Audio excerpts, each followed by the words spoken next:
The Miami Dolphins shook things up by cutting quarterback Mike White, leaving Skylar Thompson as the backup.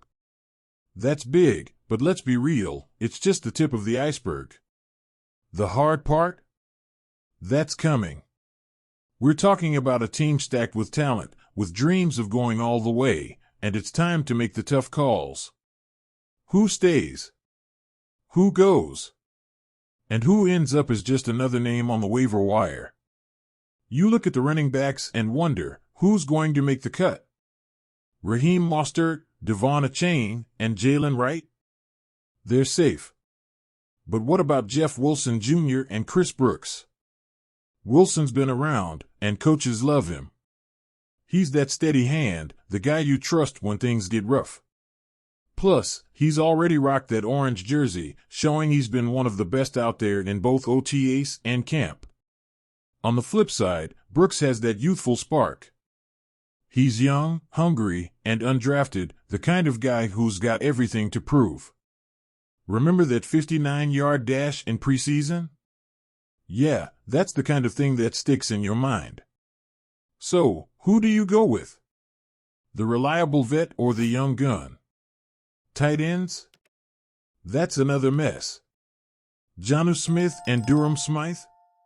No-brainers. Julian Hill? Likely.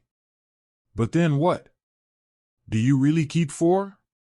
Because if you do, Tanner Conner and Hayden Rucci are in the conversation. Conner, that guy from the practice squad last year, had a huge game against the Falcons before he got sidelined. Then there's Rucci, this undrafted rookie who just popped off in preseason, leading the team in receiving against the Buccaneers and snagging a touchdown from Thompson. You only kept 2 tight ends last year, but injuries at receiver might force your hand. Do you double down and take for this time? That's the question. And what about the defensive line? It seems pretty set at the top with Zach Sealer, Calais Campbell, and Benito Jones. But Jones is nursing an injury, so does Brandon Pili step in? Then you've got guys like Jonathan Harris, Neville Gallimore, Isaiah Mack, Deshaun Hand, Leonard Payne, and Robert Cooper all fighting for what might be a couple of spots. Payne or Cooper making the squad would be a shock, but for the others? It's anyone's game. Who's going to be there when the dust settles on Wednesday? Let's not forget the edge rushers. With Bradley Chubb out to start the year, Jaylon Phillips is back, and Emmanuel Ogbah is returning. But does that leave room for both Quentin Bell and Mohamed Kamara? Miami only kept 7 linebackers last year, and not all of them were edge guys.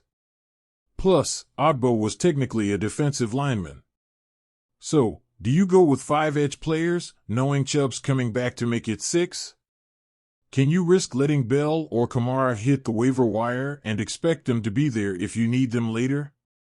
The secondary is another logjam. Storm Duck, Jason Matra, and Isaiah Johnson have all shown up big in preseason, with top-notch PFF grades to prove it. Anthony Weaver even said he's not counting any of those kids out. But here's the rub, there's just not a lot of room back there. Jalen Ramsey, Kendall Fuller, Kader Kovu, Ethan Bonner, Cam Smith? They're locks. And you can't ignore Nick Needham or Siren Neal, especially with their special teams value.